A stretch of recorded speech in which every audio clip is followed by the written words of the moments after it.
ആതിരപ്പള്ളി വനമേഖലയിലെ കാട്ടാന ആക്രമണത്തിൽ മന്ത്രി ഷിബു ബേബി ജോണിന്റെ നേതൃത്വത്തിലുള്ള യോഗം പുരോഗമിക്കുന്നു. അതേസമയം ആതിരപ്പള്ളിയിൽ കാട്ടാന ആക്രമണത്തിൽ മരിച്ച മോഹനന്റെ വീട് സന്ദർശിക്കാനെത്തിയ വനമന്ത്രി ഷിബു ബേബി ജോണിന്റെ വാഹനം കാട്ടാനയ്ക്ക് മുന്നിൽ പെട്ടു. സാരംഗ് ചേരുകയാണ്. സാരംഗ്, മന്ത്രി ഷിബു ബേബി ജോണിന്റെ വാഹനം എവിടെ വെച്ചാണ് ഈ കാട്ടാനയ്ക്ക് മുന്നിൽ പെട്ടത്? അതുപോലെ തന്നെ യോഗത്തിന്റെ വിശദാംശങ്ങൾ.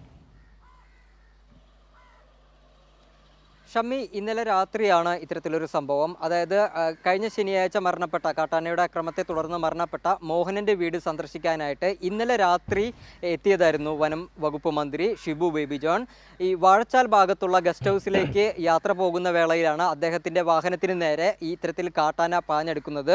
അദ്ദേഹത്തിനൊപ്പം തന്നെ വനം വകുപ്പ് ഉദ്യോഗസ്ഥർ കൂടി ഉണ്ടായിരുന്നു. അതിനുശേഷം ഈ വനം വകുപ്പ് ഉദ്യോഗസ്ഥർ വാഹനത്തിൽ നിന്ന് പുറത്തിറങ്ങി ഈ കാട്ടാനയെ തുരത്തി ഓടിക്കുകയായിരുന്നു. അതിനുശേഷമാണ് ആ വാഹനം മുന്നോട്ട് പോയത് എന്നുള്ളതാണ്. ഈ സംഭവത്തിൽ നിന്ന് തന്നെ നമുക്ക് മനസ്സിലാക്കാവുന്നത് കാട്ടാനയുടെ പ്രശ്നം എത്രമാത്രം അവിടെ രൂക്ഷമാണ് എന്നുള്ളതാണ്. അതായത് ഈ പ്രശ്നങ്ങൾ പരിഹരിക്കാനെത്തിയ മന്ത്രിക്ക് നേരെ പോലും കാട്ടാന ആഞ്ഞെടുക്കുന്ന അല്ലെങ്കിൽ പാഞ്ഞെടുക്കുന്ന ഒരു സാഹചര്യം ഉണ്ടാകുന്നു എന്നുള്ളത് വലിയ പ്രതിസന്ധിയാണ്, അല്ലെങ്കിൽ വലിയ ഭീകരാന്തരീക്ഷം സൃഷ്ടിക്കുന്ന ഒരു പ്രശ്നം തന്നെയാണ്. എന്തായാലും ഇന്ന് രാവിലെയോടുകൂടി മന്ത്രി ഷിബു ബേബി ജോൺ ആനയുടെ ആക്രമണത്തിൽ കൊല്ലപ്പെട്ട മോഹനന്റെ വീട്ടിൽ എത്തി വീട്ടുകാരുമായി സന്ദർശിച്ചു. അതോടൊപ്പം തന്നെ ഈ അപകടം നടന്ന അല്ലെങ്കിൽ ആക്രമണം നടന്ന തൊട്ടപ്പുറത്തുള്ള പരിസരത്തും എത്തി. അവിടെ കുറച്ച് മരങ്ങളും കൃഷിയും ഒക്കെ ആന നശിപ്പിച്ചിരുന്നു.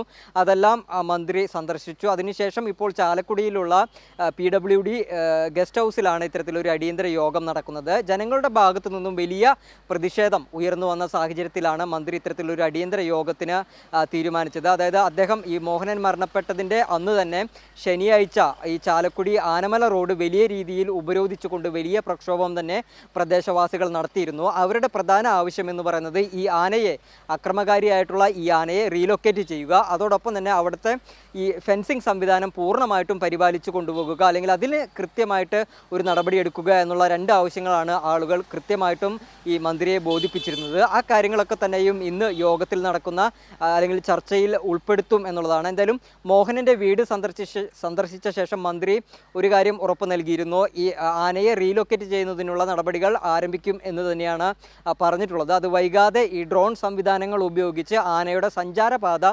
കണ്ടെത്തിയതിന് ശേഷം ആനയെ പിടികൂടാനുള്ള അല്ലെങ്കിൽ ഒന്നില്ലെങ്കിൽ തുരുത്തി ഉൾവനത്തിലേക്ക് ഓടിക്കാനുള്ള ശ്രമം നടക്കും. അതിന് സാധിച്ചില്ലെങ്കിൽ ആനയെ പിടികൂടി മറ്റൊരിടത്തേക്ക് മാറ്റും എന്ന് തന്നെയാണ് മന്ത്രി അറിയിച്ചിട്ടുള്ളത്. എന്തായാലും അതിൻ്റെ ഇനി കൂടുതലുള്ള നടപടികൾ എന്തൊക്കെയാണെന്നുള്ള കാര്യം ഈ യോഗത്തിന് ശേഷം അറിയാൻ കഴിയും. ഈ യോഗത്തിൽ ഇപ്പോൾ ജില്ലാ കളക്ടർ ശിഖ സുരേന്ദ്രൻ, അതോടൊപ്പം തന്നെ മന്ത്രി Roji M John, MLA Mar, അതോടൊപ്പം തന്നെ മറ്റ് ജില്ലാ പഞ്ചായത്ത് മെമ്പർമാർ, കോർപ്പറേഷൻ്റെ പ്രതിനിധികൾ, അങ്ങനെ എല്ലാ വിധത്തിലുമുള്ള ജനപ്രതിനിധികൾ ഉൾപ്പെടെയുള്ളവർ ഈ യോഗത്തിൽ പങ്കെടുക്കുന്നുണ്ട്. ഏതാണ്ട് അരമണിക്കൂറോളം പിന്നിട്ടു ഈ യോഗം. അതിനുശേഷം എന്താണ് ഇനിയുള്ള നടപടി എന്നത് മന്ത്രി തന്നെ വ്യക്തമാക്കും. അതായത് കൊല്ലപ്പെട്ട മോഹനന്റെ കുടുംബത്തിന് ഏതെങ്കിലും തരത്തിലുള്ള നഷ്ടപരിഹാരം സർക്കാരിൻ്റെ ഭാഗത്തു നിന്നും ഉണ്ടാകുമോ എന്നതുൾപ്പെടെയുള്ള കാര്യങ്ങൾ വൈകാതെ അറിയാം. എന്തായാലും ജനങ്ങളുടെ ഒന്നാകെയുള്ള ആവശ്യം ഈ ആനയെ റീലൊക്കേറ്റ് ചെയ്യണം എന്ന് തന്നെയാണ്.